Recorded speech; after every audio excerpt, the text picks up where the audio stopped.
or going for national power, we must first think about, how can I live in a way that builds a country that I want to live in? How can I organize my family to educate my children, to bring good virtues up in them, to eventually leave the next generation with a greater wealth of faith and virtue than my generation did? How can I work, but also consume in a way that builds a country or supports a country that I would want to live in? Basically, he said that at first we must just think about ourselves and our immediate surroundings, our families and our friends, and we must think about living virtuously, about being truly good nationalists, more than just getting out there every so often and showing up to a protest or even a conference like this.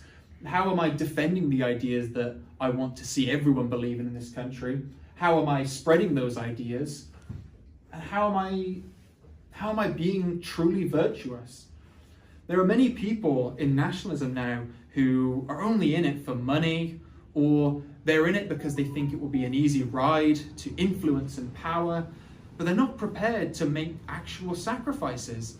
They're not prepared to spend money to come to a conference like this.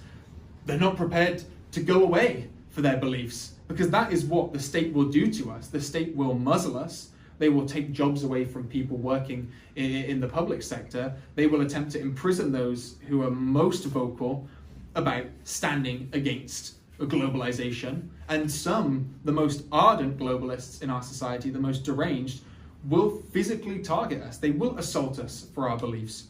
But many people in nationalism are not prepared to feel any kind of scrutiny. I'm not asking anyone to go out and mark themselves on a police line tomorrow, but I am asking people, if it would make the country that you want tomorrow, would you lose your job?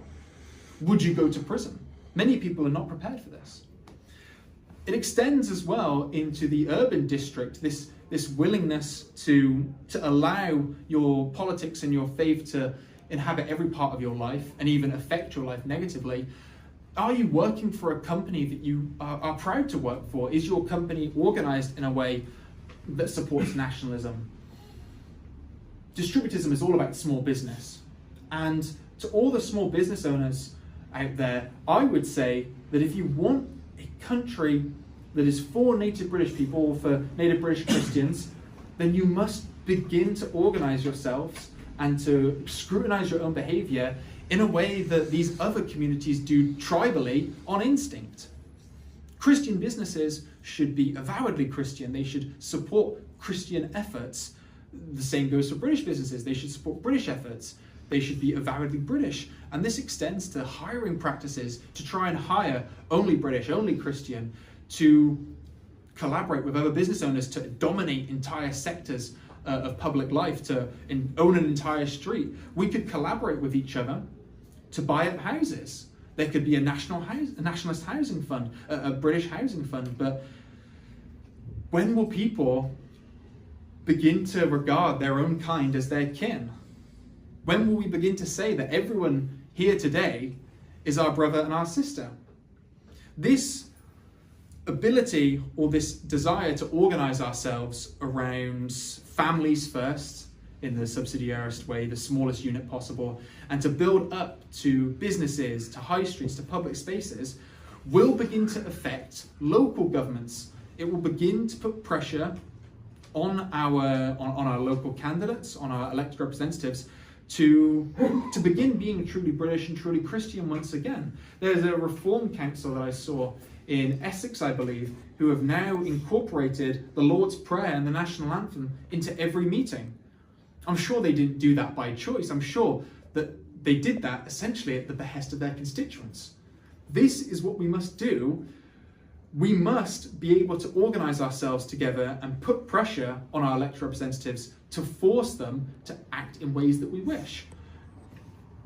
In Gorton and Denton, very recently, the by-election was decided by the Muslim vote. Why are we not beginning to decide elections by the British vote or the Christian vote? This is what we must consider doing. The difficulty is in getting us there. Having achieved all of those things, having organized ourselves in a manner that allows us to work from the bottom up to create British businesses, but also to found British and Christian schools, to found British and Christian clubs, to essentially found institutions that certainly exist for other groups, but not for ours, that do exist for ours, then we will begin to find success, because we will build a culture that is self-propagating, that has momentum in the same way that they do. I think that is the only way that we can truly sweep to power. It's to change the culture of the country and to make every single person more individually impactful because they're contributing to a discrete cause, than to simply continue flailing as we have as nationalists for the past 6 decades, expecting things to change when they never will. They never will unless we are prepared to do what our opposition does and build from the ground up. St. Augustine of Hippo said, "The wars are still there, but all inside is moral decay." He said this of the city of Rome. I think it is very applicable to our modern society. All of its trimmings are still there. The culture is still there. The history and the architecture is still there, but it's been bastardized. It's been ruined. It's been tainted. We must get to a point where we are keeping the culture alive ourselves. We are engaging in our own sports, our own festivals. Singing is actually a great part of our culture, folk singing, especially the British culture. If we can get to the point where these cultural institutions are once again thriving, then our culture will begin to restore itself, our virtues and our morals will begin to restore themselves, and suddenly the city will not seem so ruined after all. Britain will exist, even if it's only in a small enclave, but that is somewhere from which it can grow. But to do this, to begin recreating this culture, to begin recreating this British economy, this British society, we have to be prepared to work hard and to see each other as more than just fellow citizens. We're family, essentially. All the British people